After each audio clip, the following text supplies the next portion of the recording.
자, 우리가 뷰의 핵심 가이드를 쭉 살펴본 다음에 핵심에서 배웠던 걸 참고해가지고 뷰로 간단하게 화면과 같은 투두 리스트를 만들었어요.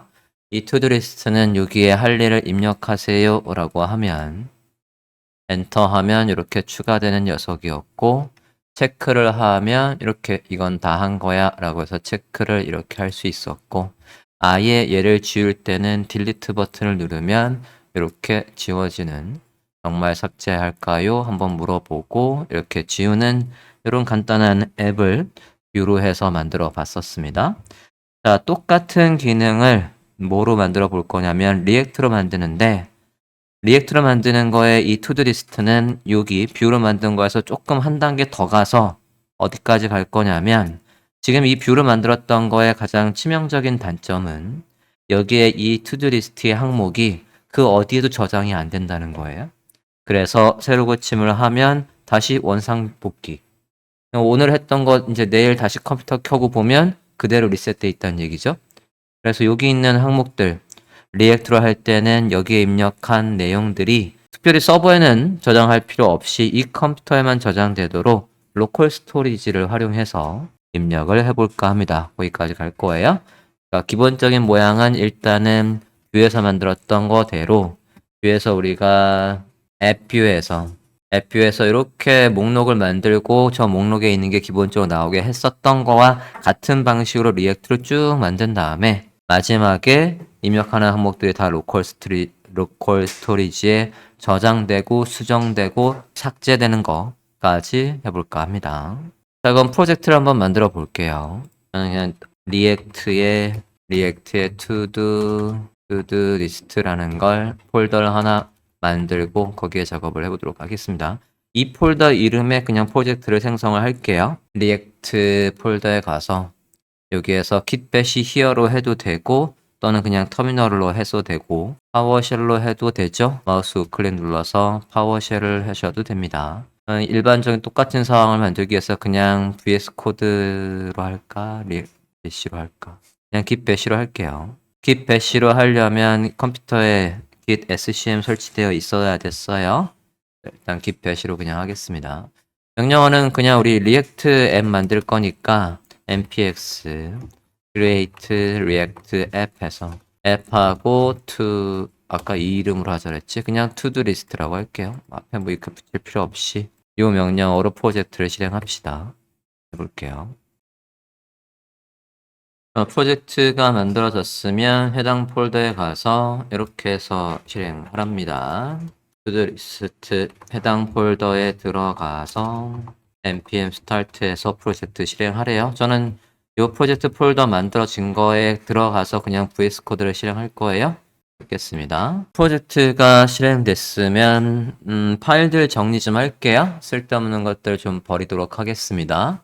source 퍼블릭 폴더에서는 우리 로고 같은 거 저런 거 안 쓸 거니까 퍼블릭 폴더에 로고 지울게요. 그 다음에 source 폴더에 가서는 index css 안 쓸 거고요. index js에서는 키울게요.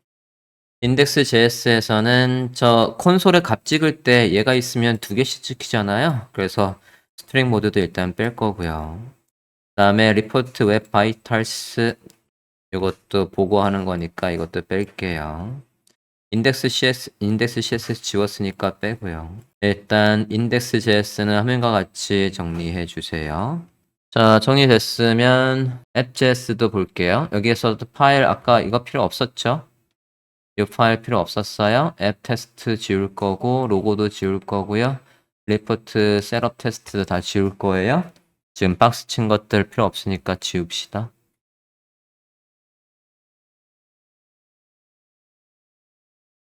다 지워서 소스 폴더 안에는 화면과 같이 있게 할게요. 앱.js에서도 위에 우리 로고 svg 없고요. 리턴하고 헤더 안에도 다 버립시다.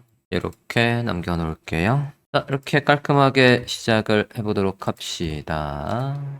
자, 이 상태에서 우리 이제 뭐 만든다라고 했냐면 기존에 이제 여기 뒤에 우리 뷰를 했던 거 요 제목 있고요. 그 다음에 입력할 수 있는 이런 것들 만들어야 되겠죠? 만들어 봅시다. 우리 전체 화면을 관장하는 건 지금 app.js고 app.js에 가서 화면처럼 나오게 일단 제목을 추가합시다. to-do 리스트 제목 추가할게요. to-do 리스트 to-do가 이게 한 단어가 떨어지는 건가? 일단 이렇게 하겠습니다. 현재 화면 좀 볼게요. 프로젝트 npm start 해서 봅시다. npm start. 네, 제목 잘 나오고 있어요. 자, 기존의 뷰 투두 리스트에서 우리가 부스트랩을 사용할 때 부스트랩이 우리가 사용하고 있던 뷰의 버전 3랑 매칭이 안 돼서 우리가 수동으로 HTML 나중에 어차피 빌드 퍼블릭 폴더 안에 HTML에다가 직접 CSS와 JS를 불러왔었는데 리액트에는 부스트랩이 완벽하게 지원을 하죠. 그래서 부스트랩을 설치를 할 겁니다. 부스트랩 사이트에 좀 가봅시다. 부스트랩 사이트에 갈게요. getbootstrap.com 들어가 주세요. 자, getbootstrap.com 들어가서 우리 자바스크립트 여기에서 닥스 시작하기 갈 거예요. 닥스에 가주세요. 닥스에 여기 getting started에서 우리 요거 자바스크립트 가볼게요.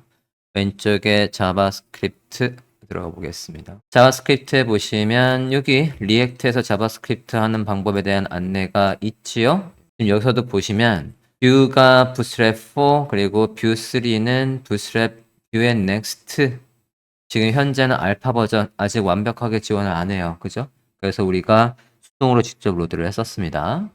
자, 리액트 얘는 완벽하게 지원하는 링크가 있으니까 이 링크에 가서 프로젝트 좀 설치할게요.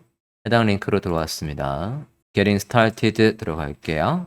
설치 이렇게 한답니다. 설치할게요. npm install react bootstrap 해서 설치를 합시다. 네, 설치가 됐으면 로드를 할게요. 로드하는 것도 해당 페이지 안내가 있겠죠? 페이지는 다시 보겠습니다.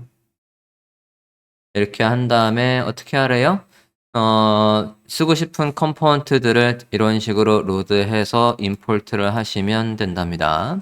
자, 일단은 CSS 로드해서 우리 폼이나 인풋이나 이런 것들의 모양이 CSS 안 짜고도 예쁘게 나오게 하고 싶은 거니까 얘를 로드하는 방법은 여기 밑에 CSS 있네요.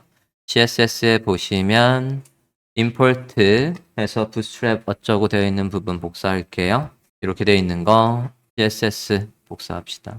맨 최상단에 가서 추가할까요?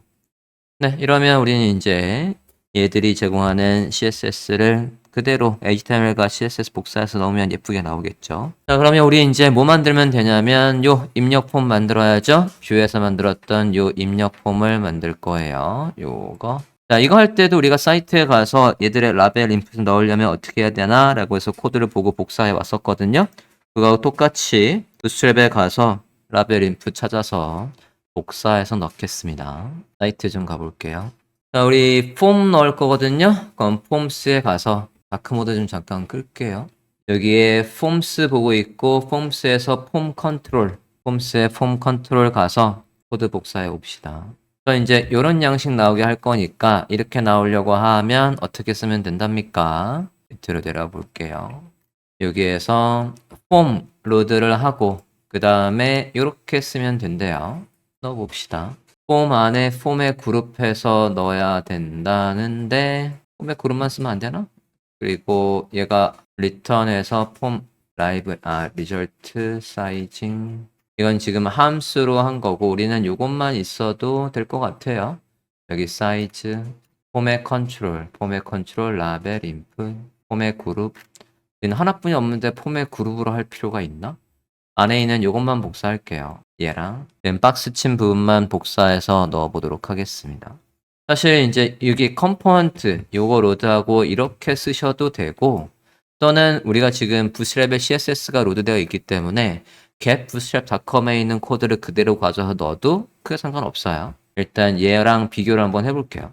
이거 복사해 봅시다. import에서 얘들이 제공하는 거 이렇게 불러오고요. 그 다음에 뭐 복사하래요? 폼부터 폼 해서 이렇게 복사하래요. 다 복사해 볼게요. 복사해서 우리 거에 와서 리턴 안에다가 넣어보도록 하겠습니다. 일단은 그대로 다 가져서 때려 넣었고요. 화면 볼까요?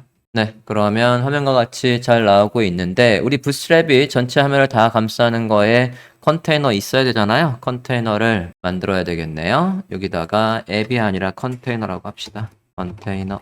네, 그러면 화면과 같이 레이아웃이 다 만들어져 있죠. 이렇게 쓸게요. 자, 이렇게 해도 되고 저는 이제 여기 텍스트 에어리어는 필요 없으니까 폼의 그룹 텍스트 에어리어의 폼의 그룹은 버릴게요. 이런 식으로 해도 되고 이 CSS가 로드되어 있으니까 우리는 어떻게 써도 되냐면 사실은 어디에 가서 getbootstrap.com에 가서 지금 여기 리액트의 bootstrap이 아니라 getbootstrap.com에 가서 닥스에 가서 여기에 있는 폼의 컨트롤에서 여기 있는 걸 그대로 써도 상관은 없어요. 여기에 라벨 인풋을 제가 이렇게 복사해서 써볼게요.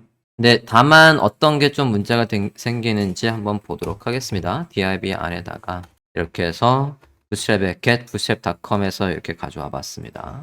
그러면 지금 얘가 여기에 있는 거 지금 인풋이나 이런 것들이 얘가 컴포넌트로 오해를 하고 있죠. 지금 얘가 닫는 태그가 없네요. 그러면 닫는 태그를 만들고 한번 다시 한번 볼게요.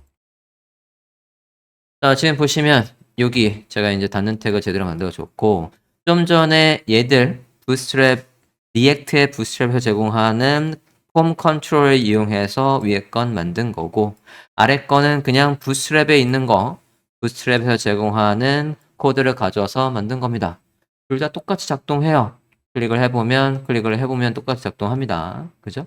얘는 컴포넌트 방식으로 한 거고 얘들이 제공하는 컴포넌트 방식으로 한 거고 얘는 그냥 태그 가져오는 건데 물론 지금 여기에서 어느 부분을 여러분이 바꿔줄 필요는 있냐면 여기 이 클래스라고 되어 있는 부분요. 리액트에선 클래스를 그냥 클래스라고 안 쓰죠. 클래스 네임이라고 반드시 해야 돼요. 이렇게 바꿔줘야 된다고. 됐습니까? 자, 그냥 리액트의 부스트랩 얘들이 권장하는 방식으로 그냥 쓸게요. 밑에 건 버리고요. 이렇게 해도 된다. 였는데 위에 권장 방식으로 그냥 하겠습니다. 어차피 빌려온 거 써먹자고요. 예, 빌려온 거 써먹어서 이렇게 나오겠고 여기가 어떻게 나와야 되죠? 이렇게 to do input 할 일을 입력하세요. 문구 나오게 바꿀게요. 라벨의 이름을 바꿀까요? 얘를 쓰면 기본적으로 ID 그리고 얘가 매칭이 알아서 해주겠구나. 그죠? 우리가 기존에 뭐였죠? 뷰에서는 라벨과 인풋을 우리가 수동으로 넣어줬잖아요. 왜냐면 걔들이 세트가 안 될 분명히 똑같이 나올 거니까. 근데 얘 잠깐만 확인 좀 해볼게요. 이 두 개를 하나만 더 해서 넣었을 때 지금 이 두 개 나왔는데 이게 id와 얘가 for가 매칭이 잘 되나 한번 보겠습니다. 지금 상태는 이제 브라우저 화면에서 요소 검사를 해볼게요. 이 상태에서 요소 검사를 했을 때 루트 안에 컨테이너 안에 폼 안에 MB3 안에 라벨 4 네, 지금 보시면 여기에 input 1 하고 있고 그 다음에 ID 조금 더 늘려서 보면 input에 1, ID 1 해서 얘가 숫자 뒤에를 넣어주고 있어요. 자동으로. 이게 훨씬 편하네요. 그죠? 우리가 수동으로 ID 값을 넣으려고 지난 시간에는 불러와서 했는데 이 ID를 바꿔주면 되겠군요. 이 ID가 이 ID로 들어오네요. 여기에 있는 컨트롤의 ID가 이걸로 들어오니까 여기에 직접 우리가 써주면 되겠습니다. 얘를 1, 얘가 2라고 하면 그러면 자동으로 for와 ID가 매칭이 되겠네요. 저장하고 보면 얘가 1, 얘가 2 해서 나중에 웹표준 검사했을 때 에러가 안 나오겠네요. 그래서 좀 낫다. 그죠? 뷰 대비 조금 더 나은 것 같아요. 이 부분은. 물론 뷰도 리액트 뷰가 온전하게 지원을 하면 이렇게 그냥 빌려 쓰면 돼요. 네, 지금 지난 시간에 안 됐으니까 우리가 수동으로 넣었던 거고요. 오케이. 확인이 됐으니까 버릴게요. 다음 요 아이디가 실제로 for와 아이디가 매칭되는 아이디니까 이름을 바꿔볼까요? 얘가 우리가 할 일이죠. 할 일을 to do 1이라고 하고요. 여기에는 to do list 우리 리액 뷰에서는 뭐라고 입력했지? to do input이라고 했어요. to do input이라고 라벨 안에 이름을 써주고 타입은 텍스트, 플레이스홀더는 할 일을 입력하시라. 오케이. 네, 화면 이렇게 나오고 있고요. 자, 화면 구성은 했고 지금 콘솔에서 로고 없다고? 앱 CSS에서도 다 지울게요. 앱 CSS는 우리가 뭐 쓴 것도 없고요. 여기 CSS 지금 짤 일이 없단 말이에요. 앱 CSS는 다 지웠어요. 다시 보겠습니다. 넌 도대체 어디 있는 게 나오는 거냐? 매니페스트에 있는 거 뭐 틀었다는데 매니페스트에 페브 아이콘이군요. 페브 아이콘 없다는 거예요? 무시. 여기에서 보면 페브 아이콘, 팝이콘이 없다는 에러가 있는 거고요. 우리 지금 이미지 폴더 안에 이거 지금 없거든요. 그러니까 같은 루트에 지금 이 파일이 없어요. 그래서 지금 에러 있는 거니까 넘어갈게요. 여기에 보면 요거 때문에 그렇군요. 네. 맨 위에 보면 로고의 192 지금 이 에러가 뭔지 잠깐 봤어요. 인덱스 HTML 이거 거슬리니까 뺄게요. 퍼블릭 폴더 안에 인덱스 HTML에 가서 여기에 페브 아이콘 요 로고의 192 없거든요. 지울게요. 아까 제가 지웠군요. 로고를 아까 지워 먹어서 그래요. 원래 있었어요. 원래 있었는데 제가 지웠습니다. 거슬리니까 처리할게요. 지우자. 아예 지울게요.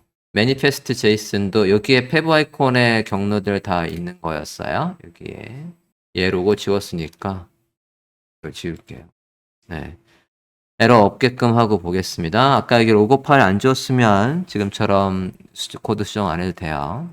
인덱스 HTML에 여기 있던 192 불러오는 거 지웠고요. 매니페스트 안에서 그 아이콘 불러오는 것도 지웠어요. 그냥 페브 아이콘 요거 하나로 팝이콘을 대체하고 있습니다. 네, 너무 중요한 거 아니었으니까 넘어갈게요. 닫고 다시 앱제스 보겠습니다. 자, 이 상태에서 이제 할 일 목록을 생성해 볼 거예요. 기본적으로 여기 출력될 거, 여기에 기본적으로 출력될 거를 배열로 만들고 거기에 있는 걸 가지고 반복문을 이용해서 컴포넌트와 연결해서 출력하는 식으로 우리가 뷰에서 그렇게 작업을 했었으니까 똑같이 리액트에서도 해보도록 하겠습니다.